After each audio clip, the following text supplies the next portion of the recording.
Hi everyone, I'm Airier, and today we're going to be checking out Text Talks Battletech, the Charger. Now we're on Chapter 4, Semper Malice. I don't speak Latin, I have no idea what it just said, and I'm very much hoping I didn't just say something offensive because, I mean, can you imagine if I said something offensive without intending it? Completely uncalled for. I intend everything I say that's offensive, thank you very much. I would like to keep it that way. Also, I'm pretty sure it just means something that I know is in the Marine slogan, and Malice means bad? I don't know, I could be wrong. It's me, I usually am. We're going to jump right into that. Also, right before this, I might have rewatched Graduation Trip. If you know the video in question I'm talking about, you realize what I just said is I just engage in self-flagellation. It hurts. It really hurts. Yeah. So we're going to do something fun, and giant stompy robots are fun. I'm going to jump right into this and very much distract myself from the giant sadness. I don't know why I did it either.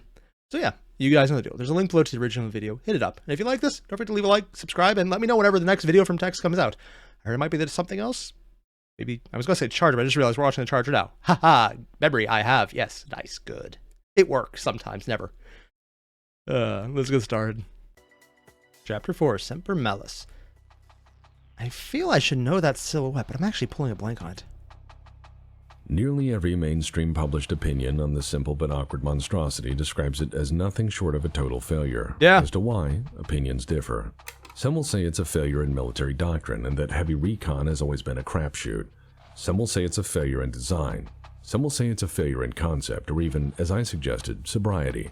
From any way you slice it, though, this is not a Are you kidding me? You're literally doing Mech Shakespeare? Ah, poor Yorith. Hamlet. God. Whoever did this art, I think I recognize the style, but it's a way more clean than a lot of the ones Text normally uses. refined tool of war. This is in fact a sledgehammer being sold as a scalpel. It's sold as heavy recon, which is to find, harass, and survive contact with the enemy. And to do that, they made this. The stock model CGR 1A1. 80 tons, Duralex heavy, 400 engine, yeah, which is basically all they could put it in. Small laser, another small laser, yet another small laser, more small laser, yep, small laser. I cannot speak today. Intended use for all legal purposes, an assault mech. Oh, yeah. 10 heat sinks. And honestly, that might actually be overkill. I'm not sure how much. No, they need a minimum of 10 to run the engine, yeah. And for a 400 engine, normally that wouldn't be enough, but there's no guns on this. It's just, no. Unless you got like some crazy amped up small lasers I'm not aware of. No. Wow, that's a lot of small lasers. 80 Star League tons of grade A Star League stupid, or graft, or madness, depending on the Honestly, argument. I'm going more madness. What I've found, however, only reinforces my argument that, again, this was built this way on purpose. Yeah. The chassis, why, that's proprietary to Wells, of course. Its tracking, targeting, and communication systems are forgettable marginal commercial products. The targeting system is likely just a bigger version of the one they put on the Urban Mech. What they're describing is something that could be easily replaced. Oh, that's why it survived. Nothing about it is special other than the concept. So you can't really lose the basic tech of big stompy robot. That's only a big stompy robot. If you lose the lasers, who cares? They're not actually going to help. It is cheap to manufacture aside from the power plant, which is horrendously expensive and thus subcontracted. Yeah. And they charged a hell of a lot for it. It's more expensive than an awesome, plus parts. Ew. It has 10 tons of armor, 10 heat sinks, and 5 weapons. What weapons on an assault mech? 5 lasers, small ones. Some models put this in a pistol mount for the hands so you can awkwardly hold up a bank to pay for the fact that you bought a charger instead of an awesome. And then there's the engine. Well, how else do you make an assault mech go fast in the 2600s? Well, solve the problem by bolting in the biggest, most expensive mech. Okay, I know we've seen bits of this, but I didn't actually see them lowering on the torso before onto the leg mount. That's just cool. I just like little things like that. Also, yeah, charger. If you're not using it to literally stomp on things and charge into them, it can literally do almost nothing else effectively. Mass-produced engine put into a mech at that point. It is a committed, subcontracted design line for one application. The mighty LTV 400 began as the Charger power plant. So don't worry, it can do 86.4 kph Oh! all day. So the entire engine and design perhaps not started much here. else. It's as big as a building, lightly armed, durable, and mostly easy to repair, as aside from the engine, there was really nothing of value to break. Wouldn't that qualify as a Frankenmech? Basically something that doesn't break until you core it? Yeah, I guess it kind of would. At this juncture, some people will try and say it's a cavalry mech. But cavalry, historically or in the modern sense, typically as a function of stacking bodies and taking heads. Hence symbols like this being common in their lineage. Really? And cavalry is usually capable of running an enemy down, harassing and killing them at leisure, and then disengaging at will. That actually makes it stand out as a really good use of cavalry if you're talking about the running down point. Because literally, it will literally, and I've said the word literally, might as well throw it in a third time, literally run onto other enemies. Except but the biggest. And even then, you got something that's an assault mech running into you, it's going to hurt regardless of size. The smaller you are, the more likely to hurt more. Will. Typically, cavalry shows up to a fight firstest with the mostest and then gets murdered until the rest of the army shows up or doesn't. The mech had the speed of it, but no real firepower, and no ability to accomplish forward observation or adequately relay anything it discovered. It in fact lacked all of those necessary systems, so people's opinion then changes, and they then find it to be a scout. But the Charger is not capable of reporting back substantially more information than anyone with binoculars and a radio. There is a minority opinion, because some mediums are faster too, better armor. That this mech was intended for a specific operations footprint and tempo, one best contextualized by the strangeness of the Golden Age itself. Oh? And in the Golden Age, large-scale conflict was theory at best. What? I almost want to say that's an enforcer, but I'll be honest, I don't recognize this arm design where it's literally just a gun on there. I'd almost say it's a Charger, but the head looks honestly way too cool. And there's actually a fist on the left side. Unless there's a variation of it, it's Lao. Never mind, I don't think they're that creative. As the Hobbesian Leviathan was alive and well and being fed regular police actions, but there was grumbling. You took the actual cover for Hobbs Leviathan, and you put Kerensky's face on it, then you made it blurred to make it look like it fit. Well played, whoever had just edited that in. Oh, it just... There were riots, and in the dark, far from common eyes, there were quiet wars burning away at the pillars of state. In counterinsurgency operations, you don't necessarily need high-tech weapons, just a boot, a reasonably fast, easy... So basically, it was there so that it could just be an asshole, and no one could possibly damage it enough to matter. Huh. That actually kind of makes sense, because you don't want to get anything too high power, because someone might notice. This thing isn't high power, but it's got tons of armor, and it can move just fast enough to get out before anyone really cares. If they're using it for more backwater stuff like that, it makes sense. I have to be wrong, because it makes sense. That shouldn't make sense. Easily repaired, easily modified boot. A big ass-kicking It can be boot modified? to come in and What put the? fear of God into people for deigning to have opinions on things, or threatening your police force, or Okay, I want to say it's a hatchet man, but what the hell? It has an awesome for a crotch. And like twig legs. This is... I honestly want to believe that this is one of the custom arts that Tech's got, specifically trying to go all 50s sci-fi style art with something that came out much after that. That's the only thing I can think of, mostly because of the lighting in the background. Yeah. Wow, that is very Metropolis vibe. raiding your supply lines.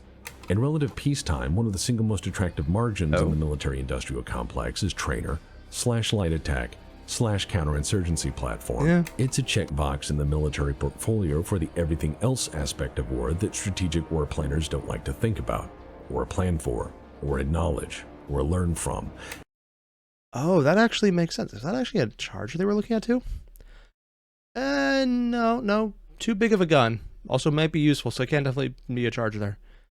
But I guess if it's meant for counterinsurgency, it's a big target that they would try and hit, and it has armor enough that it probably will survive it. Huh. I guess it's the freaking MOBA-style tank character. It's the big dung brute who you're supposed to hit while the actual DPS characters get into position. It's a distraction. Join my 40k roots. It's a distraction card effects. Oh my god, that actually makes sense. Especially the version that has an AC 20. I hate that version. I fucking hate it so much. I'm blaming MechWarrior 5 whenever it's like, oh hey, it's just a bunch of charges. Why do they all have AC 20s? It's like, not scary, very scary. And yet, it is a capability they pay enormously for, often at the last moment and out of impulse or desperate need. Yeah? Wells Tech was many things, but they certainly knew their client. The Charger Dumb wasn't and for rich. war, at least not the sort of war you see broadcast. The Commandos? Charger was for dirty war, if any. It was potentially an okay trainer for heavier mech pilots because it wasn't heavily armed or hard to repair and fairly cheap to restore should they accidentally drive one into a building Yeah. for 20. But it is deeply flawed even in this mission. Wait, accidentally drive into a building? I thought that was the feature and it's supposed to happen. Huh. Have I been plotting mine wrong? I've been intentionally running into buildings as a way to destroy them. Nah, I couldn't be that I'm wrong. It's definitely Tex. I'm gonna have to relook into how much damage I've done to myself by doing that. Yeah. Profile. At 7.5 million C-bills, the Charger as sold That's is a a lot. million C-bills more expensive than an Awesome. Not long after its introduction, the SLDF withdrew the Charger on grounds of its general crap. Wait, I recognize that head. Oh, is this the Hachimoto? Oddly enough, it keeps coming up, but only after I get better mechs than that one, whenever I'm playing MechWarrior 5. I don't think it's in Harebrained Schemes Battletech without getting mods, and those seem to be sketchy lately. Its general crapness, and soon after Wells Technologies was in deep shit as a result of their rampant overproduction and grossly overinflated sales projections. As such, I believe the Charger would have... Okay. I don't usually do this. Actually, commenting on the art, yeah, but not commenting on the crazy art or how the mechs are cool. I'm just going to say, the little kid who's enjoying this while everyone else watches their world go to hell. Because it's, oh yeah, war declared. And just the oblivious kid. It's like, it's so cute, Dad. Oh, yeah, everyone knows it's about to go to shit. Yeah. I believe the Charger would have been forgotten entirely, like the Baron and many other things, as an oddity of the distant past, if it weren't for a petty disagreement over who sat in a damn chair. What? It can always get worse. I wonder what chair this had to deal with. Something about an unboxing ceremony. Chapter 5. I'll get to the Succession Wars in time, but the... It's like on the one hand, giant spaceship and freaking space fighters. Like someone said that was a Stutka. I don't recognize that version. It's just all this cool stuff. But then it's the Draconis Combine. I don't feel good freaking out about this because it's like a massive geek out material. I don't like this. Why? Why did it have to be the Combine? Abbreviated context is thus. The great and mighty noble lords of the great houses of the inner sphere fought over the chair they weren't adult enough to realize was an inherently broken power apparatus that destroyed all who sat in it. Yeah. They had watched the literal sword of Damocles destroy the Camerons, and then desired it all the same. To be fair, a lot of the Camerons was literally the last one's fault. People keep telling me in the comments, yeah, but Amaris put him up to it. I'm just thinking, dumbass didn't make Amaris work for it. I mean, he wasn't that young. He was like in his teens. And honestly, admittedly, teens are stupid, so I should probably give him some credit. But I'm not going to because it annoys me, so I'm not going to. Is that good reasoning? I don't care. Good enough for me. The argument over that one stupid share and the ruinous power it held then escalated all the way to nukes. As a And a little cultural beyond and that sometimes. historical context, the Succession Wars are what happens in the inner sphere when you try to hold things together by force, and then remove that binding force, just for those curious. Sheer destruction aside, it's reasonable to say it did a number on mechs. Full theater strategic response meant that any industrial plant larger than a backyard shed was now a viable war target. All those peacetime great ideas, and all the bad ones, were mobilized and sent. And the reason Wells went out of business is because they overproduced. The Charger is simple to repair unless it's absolutely dead, and they have an abundance of 400 engines because they made too many. And they're all just sitting there because they're not going to be a target, most likely because the factory went out of business. That's... And it's a giant, big, stompy mech when everyone else would consider a Locust as a viable mech later on. Maybe not in the first one or maybe in the second one, but definitely after that, like, a Locust is something you're going to unironically field. I absolutely hate those death traps. I love how they look. I think it's just literally so stupid. You can't run fast enough to make it safe. Sent to the front, without much, if any, calculated restraint. In many cases, machines and crews were expended for little to no long-term gain. Many complicated designs fell victim to catastrophic issues as Are those Black Knights? Why do they have the fake beards and ears? Or is this some other variant I'm just not aware of? It looks like they're trying to have fake mustaches and going all the way down because of the design. Someone had a lot of fun with this one. It was probably doing a lot of Norse mythology right before this. Or other substances that I'm not going to mention on YouTube. Just-in-time replenishment concepts were challenged by things like the factory disappearing, or the final assembly plant now lacking a breathable atmosphere. As things got worse, mechs were increasingly thrown into desperate gambles and sacrificed to stabilize fronts, or lastly, severely reduced in common frontline service as crippled industrial complexes were thrown into chaos trying to figure out how to replace anything with anything at all. Mechs, even bad ones like the Charger, were thrown in and held the line against all odds or died trying. Huh. Wait, why is it punching with the gun arm? Granted, they're both gun arms, whatever. Yeah, it's actually just punching someone out. The succession wars would know few old pilots, though it would produce many bold ones. Okay, I was actually planning to go longer, but frankly, the urge to play Mech Warrior right now has become overwhelming. I'm just going to go do that because... I don't know what it is, but just talking about this is just... Okay, actually, I know exactly what it is. Talking about this made me want to play Mech Warrior because I like this universe, and being reminded of it in any way, shape, or form makes me want to do it. It's why I cannot look at anything mech-related when I'm at work, because it becomes a horrible, horrible drag to know that it's only like 10 more hours, just 10 more hours. Like, yeah. More importantly, I kind of like how Tex is leading up to the Charger's biggest advantage is that it's so giant and so simple and so heavily armored, but again, so simple. And they just have so many of them that it's successful because it's so simple.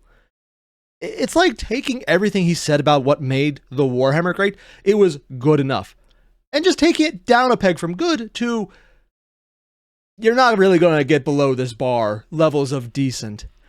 It's not a good mech, it's a simple mech. It's easy to repair, and unless the engine goes, you're going to be able to use it later.